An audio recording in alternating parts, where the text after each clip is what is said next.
Bapak Ibu yang dikasihi oleh Tuhan, kembali lagi kita ibadah secara online. Mari kita siapkan hati kita untuk bersama-sama kita memuji Tuhan dengan menaikkan pujian, Kaulah Allah yang setia.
Shalom, jemaat yang dikasihi Tuhan, mengawali pemberitaan firman Tuhan. Pada kesempatan ini mari kita berdoa. Marilah Roh Kudus menguasai setiap kami, dalam pikiran, perasaan, sehingga kami boleh selaras dengan apa yang Tuhan mau kami percaya dan kami mengerti untuk menjadi iman di dalam kehidupan kami, karena sumber iman adalah firman-Mu. Dan di atas dasar iman itu kami membangun hidup kami sebagai bangunan Allah, sehingga satu nama dimuliakan, Yesus Kristus Tuhan. Amin. Nah, saya melanjutkan pada kesempatan ini, di mana topik kita saat ini adalah hidup berjalan bersama Tuhan. Bukan Tuhan berjalan, kita juga berjalan, tapi bersama-sama dengan Tuhan kita berjalan. Nah, bicara berjalan bersama dengan Tuhan, saya mengambil satu tokoh di Alkitab untuk kita belajar dari teladannya, yaitu yang bernama Henokh. Arti nama Henokh itu artinya adalah patuh. Arti nama Henokh itu artinya berserah.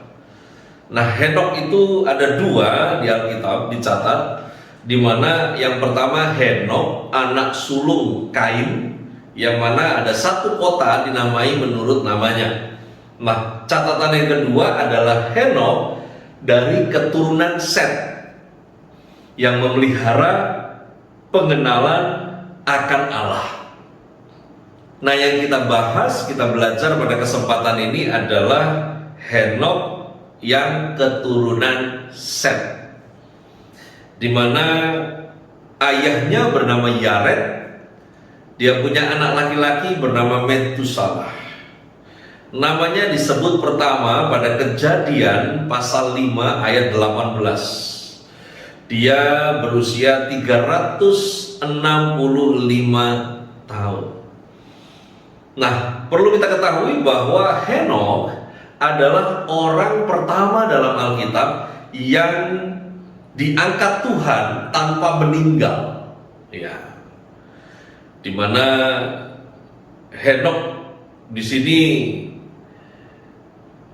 merupakan sebuah pembelajaran nyata bahwa Allah ialah Allah orang yang hidup, di mana dia disebut kembali dalam perjanjian baru karena Henokh itu terangkat ke sorga tanpa mati. Maka dalam Yudaisme di kemudian hari nama Henokh banyak disebut oleh sastra apokaliptik. Nah, tidak dapat disangka lagi Henokh unggul dalam kesalehan. Apa yang dikatakan Alkitab tentang Henokh, di mana Henokh itu bergaul dengan Allah. Bergaul dengan Allah. Hidup dengan iman kepada Allah. Hidup mempercayai janji-janjinya Allah. Henokh bergaul dengan Allah, sungguh-sungguh berusaha untuk hidup saleh. Bergaul dengan Allah, di mana dia hidup mengikuti cara-cara Allah. Henokh, dia teguh menentang ketidaksalehan angkatannya. Kalau diurut kurang lebih ini keturunan kelima, keenam, ketujuh ya di kitab Kejadian, di mana Henokh ini merupakan pengkhotbah kebenaran yang mengecam dosa dan gaya hidup tidak benar dari angkatannya. Nah, diulang kembali di Ibrani pasalnya yang ke-11 ayat 5, di mana Henokh itu berkenan kepada Allah, di mana hidup amanat kesalehannya demikian berkenan kepada Allah. Saya menggunakan istilah sehingga Allah menghormati Henokh dan dengan mengangkat Henokh dari bumi ke hadiratnya tanpa mengalami kematian.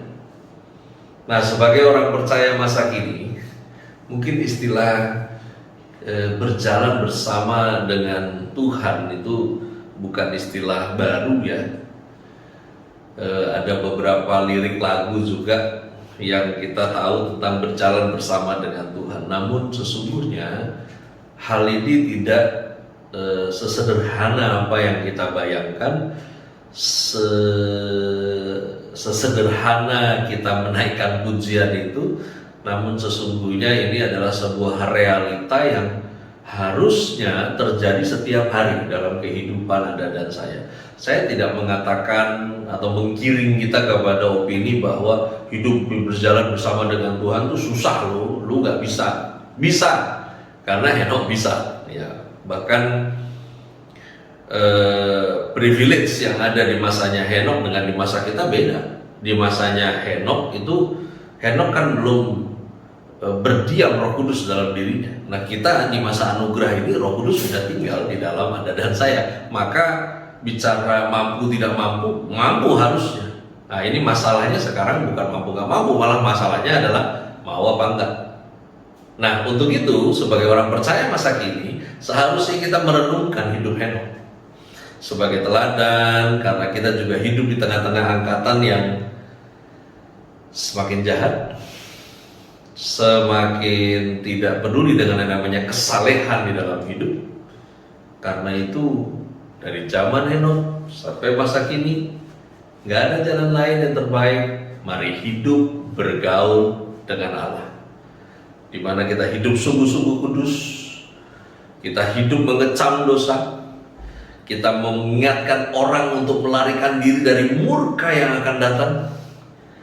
Jadi harus seimbang, sementara kasih Allah diberitakan, tetapi juga kita harus memberi pengertian bahwa akan ada murka yang akan datang untuk mereka yang berjalan sendiri tanpa Allah, dan tentunya menantikan kedatangannya kembali, di mana Kristus akan membawa Anda dan saya bersama dengannya selama-lamanya. Oleh karena itu, hidup berjalan bersama Tuhan. Ada 3 hal saya harus sampaikan pesan ini. Yang pertama, hidup bergaul dengan Allah. Bergaul, ya, kata yang digunakan di dalam Kejadian 5 ayat 21 sampai dengan ayat 24. Demikian firman Tuhan. Setelah Henok hidup 65 tahun, ia memperanakkan Metusalah. Dan Henok hidup bergaul dengan Allah selama 300 tahun lagi. Setelah ia memperanakkan Metusalah dan ia memperanakkan anak-anak lelaki dan perempuan, jadi Henok mencapai umur 365 tahun. Diulangi kembali ya catatannya di Alkitab.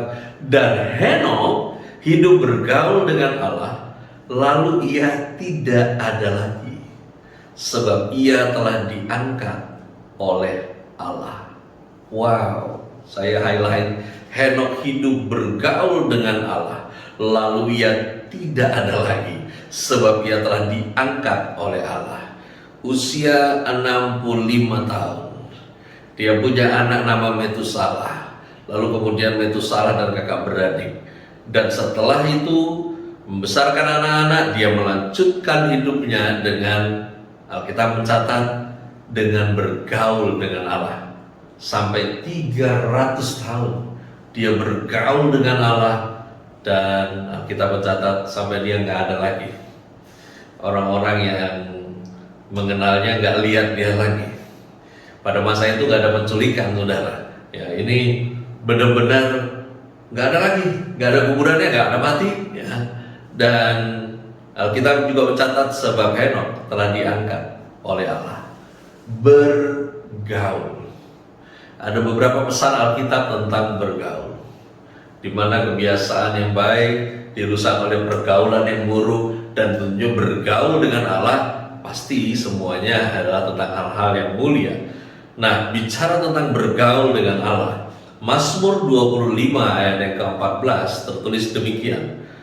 Tuhan bergaul karib dengan orang yang takut akan Dia, dan perjanjiannya diberitahukannya kepada mereka. Roh Kudus yang tinggal dalam diri orang percaya tidak serta-merta menjadikan Anda dan saya bergaul dengan Allah. Alkitab mengatakan bahwa Tuhan itu bergaul karib dengan orang yang takut akan Dia. Maka ada sikap yang Anda dan saya harus bangun dalam keseharian hidup kita yang kemudian itu akan menjadi sifat yang namanya takut akan Tuhan. Di mana sikap takut akan Tuhan bukan membuat Anda dan saya punya akses bergaul dengan Allah, tapi justru Tuhan yang mau bergaul karib dengan mereka yang hidup takut akan Tuhan. Takut akan Tuhan adalah di mana kita menghormati Tuhan lebih dari apapun budaya, situasi, orang yang Anda pikir sudah bantu hidup Anda dan lain sebagainya. Takut akan Tuhan adalah menghormati Tuhan lebih dari siapapun, lebih dari apapun. Takut akan Tuhan adalah di mana Anda dan saya menyadari ada Tuhan yang memperhatikan kita di tempat di mana nggak ada orang lain yang lihat kita. Sehingga takut akan Tuhan itu termanifestasi di mana Anda dan saya tetap tulus ketika tidak ada yang menilai, tetap melakukan apa yang benar ketika tidak ada yang memperhatikan. Itulah manifestasi orang yang takut akan Tuhan. Kita menyebutnya kredibilitas, kita menyebutnya konsisten, kita menyebutnya apa lagi? Yang di dalam, yang di luar menjadi sama, yang dilakukan kelihatan dan dilakukan tidak kelihatan itu sama, dan semuanya sama-sama dilakukan, dan saksi dari apa yang kita lakukan adalah Tuhan. Itulah takut akan Tuhan. Mari bergaul dengan Allah, dan sikap takut akan Tuhan yang membawa Anda dan saya masuk kepada akses bergaul dengan Allah. Di dalam Amsal 3 ayatnya yang ke-32, karena orang yang sesat adalah kekejian bagi Tuhan, tetapi dengan orang jujur ia bergaul erat. Orang jujur adalah orang yang melatih dirinya itu apa yang ada itu adanya, itu jujur, di mana tidak ada yang ditutupi karena ada hal jahat yang disembunyikan atau menjadi agenda. Jujur adalah Anda dan saya tidak membangun sebuah politik hubungan ketika terhubung dengan sesama kita. Ya, itu jujur. Kamu ramah karena memang seharusnya kamu ramah, bukan karena kamu ada maunya. Itu jujur. Jujur itu hitung-hitungannya sama-sama menguntungkan orang lain. Itu jujur. Jujur, Anda tidak menyembunyikan keuntungan Anda sendiri. Itu jujur. Jujur sekarang sedang menjadi slogan di bangsa kita, disebut berani jujur itu hebat, ya. Tapi yang lebih hebat lagi bukan jujurnya, tetapi yang lebih hebat lagi orang jujur itu Tuhan bergaul erat dengan orang jujur, ya.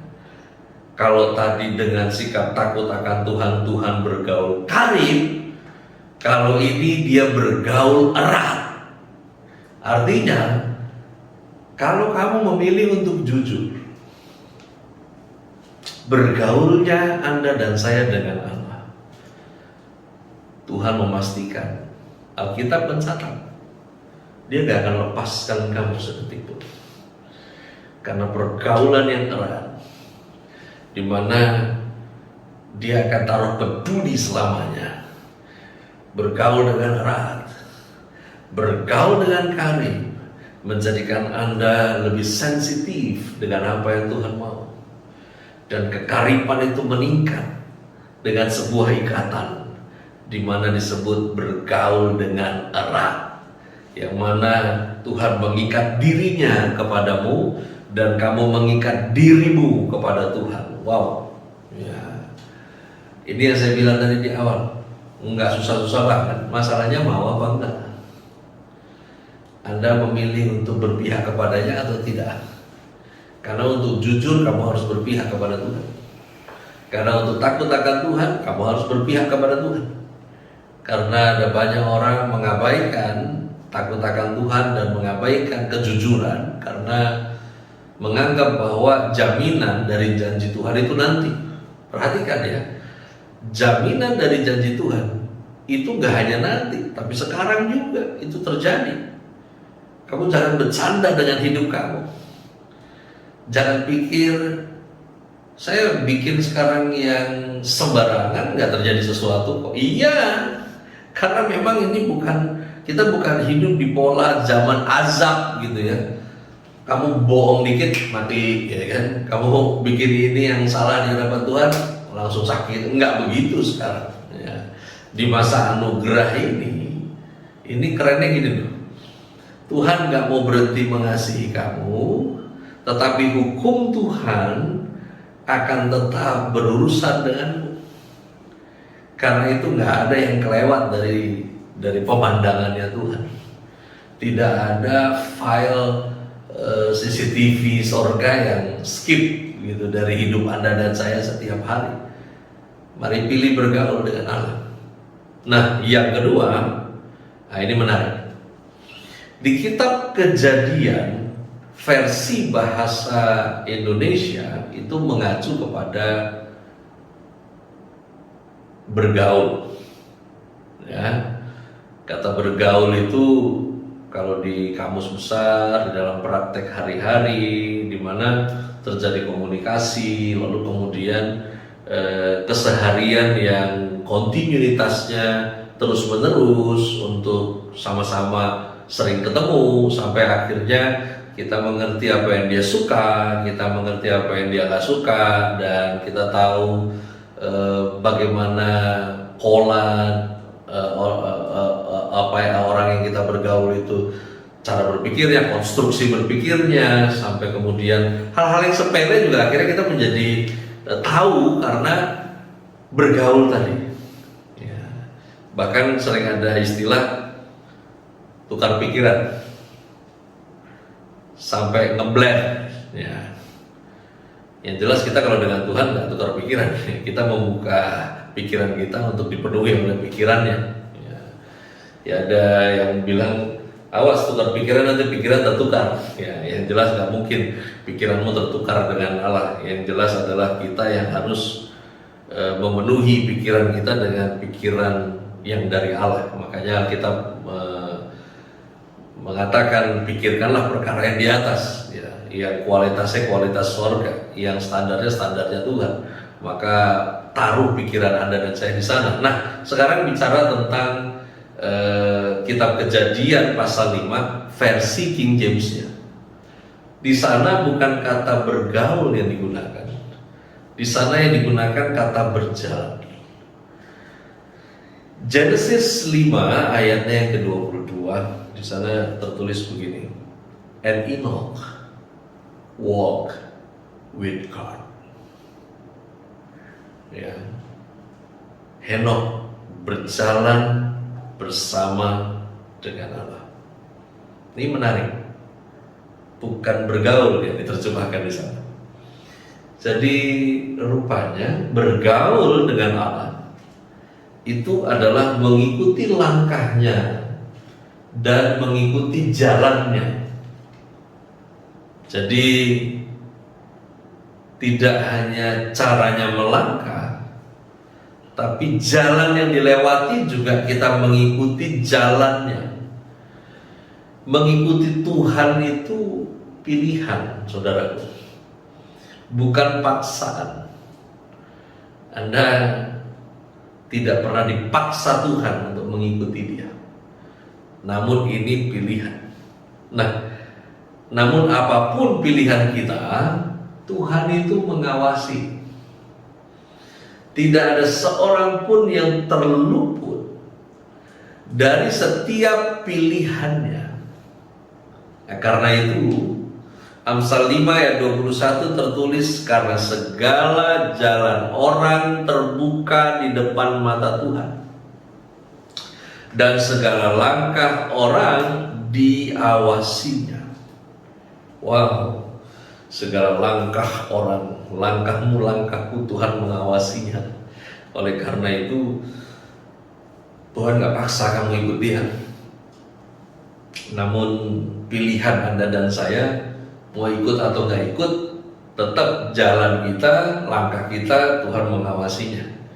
Karena di kemudian hari Anda dan saya akan menerima balasan dari cara kita melangkah dan jalan yang kita lalui. Amsal 14 ayat yang ke-15, orang yang tak berpengalaman percaya kepada setiap perkataan, tetapi orang yang bijak memperhatikan langkahnya.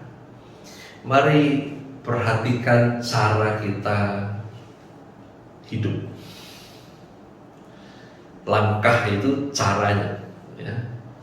Jalan itu ya jalurnya. Anda lewat apa, lewat siapa, itu jalannya. Bagaimana caranya, nah itu langkahnya. Nah, saya mungkin sampaikan bahwa kita nggak bisa menuju tujuannya Tuhan, tapi pakai caranya kita. Jadi tujuannya, yang tujuan Tuhan itu harus dicapai dengan caranya Tuhan juga. Jadi nggak bisa kamu pakai caramu, tapi kamu berharap sampai pada tujuan Tuhan. Nggak bisa. Ya, dan jangan coba-coba, karena sudah pasti useless. Anda sia-sia, karena tidak bisa kita ini hidup untuk sampai pada tujuannya, tapi tidak pakai caranya. Kita yang juga menjalankan hidup dengan caranya Tuhan harus paham tujuannya, karena melakukan atau bertindak dalam hidup ini dengan cara Tuhan, tapi kita nggak paham tujuan Tuhan, kita bisa kehilangan semangat karena nggak jelas, ya, mau kemana nih nyampainya, nggak jelas, ya. Karena itu caranya harus cara Tuhan, tujuannya harus tujuan Tuhan, langkahnya harus langkah Tuhan yang kita ikuti, dan jalannya harus jalan Tuhan yang kita ikuti. Dimana Mazmur 37 ayat 23 sampai 26 tertulis di sana, Tuhan menetapkan langkah-langkah orang yang hidupnya berkenan kepadanya. Apabila ia jatuh, tidaklah sampai tergeletak, sebab Tuhan menopang tangannya. Saya lanjutkan. Dahulu aku muda, sekarang telah menjadi tua, tetapi tidak pernah kulihat orang benar ditinggalkan, atau anak cucunya meminta-minta roti. Tiap hari ia menaruh belas kasihan dan memberi pinjaman, dan anak cucunya menjadi berkat. Wow. Mengikuti langkah Tuhan, mengikuti jalannya Tuhan, karena itu adalah jaminan hidup. Saudaraku, jaminan hidup itu bergantung sampai di mana kita mengikutinya. Makanya ada istilah di dalam Alkitab, Eben Haeser. Ya, kemudian ada kalimat di situ ditulis dilanjut, sampai di sini Tuhan menolong kita. Jadi sebetulnya kata Ebenezer itu artinya bukan sampai di sini Tuhan menolong kita, bukan. Tapi memang dalam teks Alkitab, setelah kata Ebenezer itu ditulis, kemudian ada ucapan kalimat sampai di sini Tuhan menolong kita. Tapi Ebenezer itu sendiri artinya adalah Tuhan batu penolongku. Kalau mau diterjemahkan secara, ya ini dia punya gambaran dari kata Tuhan batu penolongku. Ebenezer itu artinya adalah sejauh mana kita mempercayai Tuhan, sejauh itulah pertolongannya ada bagi kita. Nah, karena itu hidup Anda dan saya terjamin atau tidak, itu bergantung sampai di mana kita mengikuti Tuhan. Karena pertolongannya senantiasa ada. Masalahnya begini, Tuhan di situ, kamu di situ apa enggak? Yang lebih gila lagi, kamu mau Tuhan yang ngikutin kamu lah, ini lebih gila lagi. Nggak bisa begitu ya. Yang harusnya kita yang ngikutin ya. Dan dalam perjalanan kita mengikutinya dengan langkahnya dan dengan tujuannya, di sana ada penyediaannya, di sana ada pertolongannya, di sana ada perlindungannya, di sana dinyatakan bagaimana Tuhan itu nyata di dalam caranya untuk mengerjakan kebaikan itu muncul bagi kehidupan Anda dan saya. Namun ingat, mengikuti Tuhan itu menjadi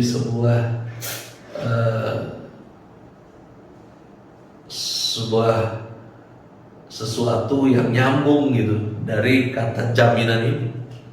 Disitulah ketergantungan sampai di mana Anda dan saya mengikuti Tuhan. Nah, yang berikutnya adalah oleh iman berkenan kepada Allah. Henokh ini masih dalam urusan berjalan bersama Tuhan. Di Ibrani 11 ayat 5 tertulis, karena iman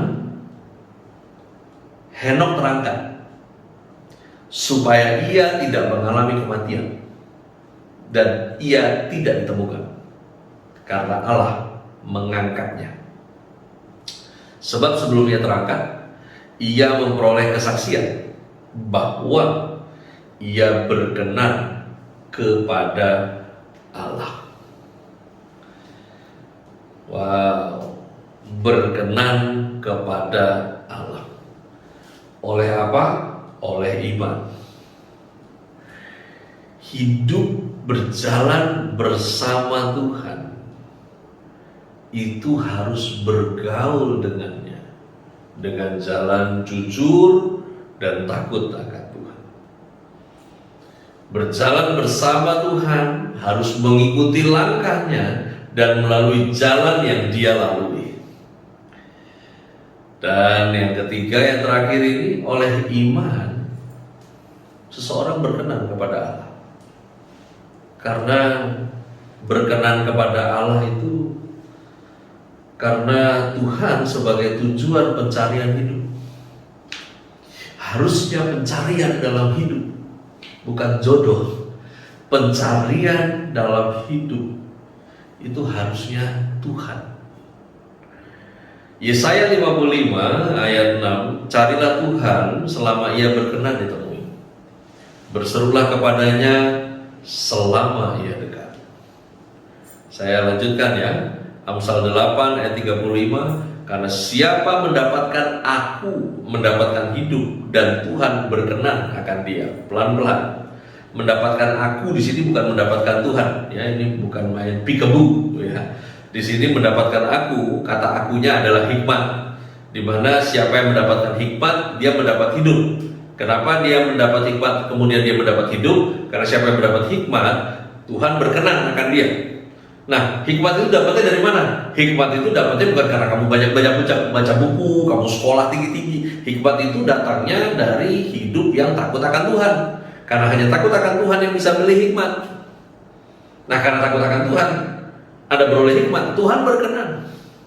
Karena Tuhan berkenan, kamu dapatkan hidup. Karena itu, carilah Tuhan selama ia berkenan. Harusnya Tuhan sebagai tujuan pencarian hidup Anda dan saya. Di Ibrani 11 ayat 6, tetapi tanpa iman tidak mungkin orang berkenan kepada Allah. Sebab barang siapa berpaling kepada Allah, ia harus percaya bahwa Allah ada, dan bahwa Allah memberi upah kepada orang yang sungguh-sungguh mencari Dia. So, oleh iman berkenan kepada Allah. Roma 10 ayat 17 tertulis, jadi iman timbul dari pendengaran, dan pendengaran oleh firman Kristus. Begini, di dalam urusan berkenan kepada Allah, kita ini menjadikan Tuhan sebagai tujuan pencarian hidup, dan satu-satunya pencarian hidup kita adalah Tuhan. Nah sekarang, dalam pencarian hidup satu-satunya adalah Tuhan, kita juga harus mendengarkan firman-Nya. Karena sumber iman itu dari firman, bukan dari yang lain. Ya, jangan aneh-aneh cari source yang lain. Karena sumber iman hanya satu, firman. Karena mendengarkan firman-Nya, maka Anda dan saya mengalami apa yang disebut perkenanannya. Yang kita juga harus lanjutkan di dalam Ibrani 10 ayat 38, tetapi orangku yang benar akan hidup oleh iman. Dan apabila ia mengundurkan diri, maka aku tidak berkenan kepadanya. Ibrani 11 ayat 1, iman adalah dasar dari segala sesuatu yang kita harapkan dan bukti dari segala sesuatu yang tidak kita lihat. Kenapa demikian? Karena iman itu adalah kita mempercayai apa yang Tuhan mau Anda dan saya percaya. Apa itu? Firman. Jadi iman itu bukan Anda mempercayai apa yang Anda mau percaya, tapi apa yang Tuhan mau Anda percaya dari Dia, yaitu firman. Ketika Anda berhenti mempercayai firman-Nya, kamu berhenti mempercayai pribadi Allah. Ketika kamu berhenti mempercayai pribadinya, Tuhan bilang, selesai perkenanan itu, selesailah restu itu. Makanya Tuhan sebagai pencarian satu-satunya dalam hidup nggak bisa hanya berhenti sampai kita dengerin firman, tapi kita juga harus percaya pada apa yang Tuhan firman dan terus-menerus mempercayai apa yang Tuhan firman. Di dalam Mazmur 40 ayat 7-9, engkau tidak berkenan kepada korban sembelihan dan korban sajian, tetapi engkau telah membuka telingaku, korban bakaran dan korban penghapusan dosa tidak kau tutup. Lalu aku berkata, sungguh aku datang, dalam gulungan kitab ada tertulis tentang aku suka melakukan kehendak-Mu ya Allah, Taurat-Mu ada dalam dadaku. Saya lanjutkan di Mazmur 51 ayat 8, sesungguhnya engkau berkenan akan kebenaran dalam batin, dan dengan diam-diam engkau memberitahukan hikmat kepadaku. Berkenan kepada Allah karena melakukan firman-Nya. Pencarian kita hanya Tuhan. Dengan jalan dengarkan firman-Nya, mempercayai apa yang Tuhan mau kita percaya dari apa yang Dia firman, dan melakukan apa yang Dia firman. Dan itu terus, dan seperti ini polanya yang dilakukan oleh Henokh. Sampai Alkitab mengatakan sampai dia tidak ada lagi. Mari berjalan bersama dengan Tuhan sampai Anda dan saya tidak ada lagi. Tidak ada lagi di sini, tetapi akan ada nantinya di dalam kehidupan kekal. Percaya bahwa tidak ada pilihan yang terbaik dalam hidup ini selain berjalan bersama dengan Tuhan. Mari kita berdoa. Terima kasih ya Tuhan buat firman-Mu, Roh Kudus yang sudah menuntun kami. Kiranya urapan daripada Roh-Mu, kuasa yang memampukan kami menjadi mengerti, kuasa yang memampukan kami untuk melakukan, sehingga hidup kami sungguh-sungguh berjalan bersama dengan Tuhan, dengan caranya, dan sampai pada tujuan di mana Tuhan mau kami ada bersama dengan Dia selama-lamanya. Dalam nama Yesus Kristus Tuhan kami berdoa. Amin. Mari kita berdoa, bersyafaat bersama-sama dan mengakhiri ibadah kita pada kesempatan ini. Kita berdoa. Kami bersyukur buat kasih, setia, penyertaan, perlindungan Tuhan yang nyata. Karena itu kami datang berkumpul dalam ibadah ini, juga melakukan pengembalian ucapan syukur kami melalui persembahan yang kami lakukan. Kiranya bisa tergunakan untuk pelayanan di Umkris RSPP dan Tuhan dimuliakan. Kami juga berdoa untuk pengurus, juga anggota Bakor Umkris. Kiranya semua dalam kesetiaan, di dalam ekspresi bersyukur, tetap satu, berkumpul, dan nama Tuhan dimuliakan, Allah bertahta di dalam setiap segi pekerjaan yang kami lakukan dalam tugas-tugas kami. Kami berdoa untuk pasien Kristen yang sedang saat ini dalam perawatan, mereka yang juga rawat jalan, di dalam nama Yesus kiranya belas kasihan Tuhan, kuasa kesembuhan yang daripada bekerja atas mereka. Kami berdoa untuk tim pastoral dari Bakor Umkris yang setia di dalam pelayanan doa di hari Senin dan Kamis, Tidak jemu-jemu ya Tuhan, kami menyebut nama-Mu karena Engkau Tuhan yang kami andalkan dan kami menaruh harap. Juga kami berdoa untuk ibadah online di setiap Jumat yang terus berjalan, kiranya Allah berdaulat atas pelayanan ini, sehingga semua yang melayani, baik yang mengikuti, semua kami mengalami terobosan dalam hidup karena firman yang kami dengar dan yang kami lakukan, dan persekutuan yang kami lakukan bersama memperbaharui kekuatan setiap kami dalam menjalani hidup kami mengikut Engkau. Kami juga berdoa untuk manajemen RSPP dan manajemen Perta Medica, di mana para pembuat keputusan, semua yang membuat kebijakan, yang melaksanakan, semuanya boleh bekerja dibayangi takut akan Tuhan. Kami berdoa juga untuk gereja di Indonesia, para pemimpin gereja, semua beroleh kekuatan di dalam pelayanan mereka, sehingga mereka mampu untuk terus setia sebagai respon mereka membalas kasih karunia anugerah Tuhan dalam pelayanan yang Tuhan percayakan. Kami juga berdoa untuk pemerintahan DKI, Tuhan memberkati pemimpin kota, Tuhan juga memberkati pemimpin bangsa. Kiranya Indonesia dalam shalom Allah, damai sejahtera yang melampaui segala akal terjadi atas bangsa kami. Karena itu, jemaat yang dikasihinya, mari kita berdoa bersama-sama.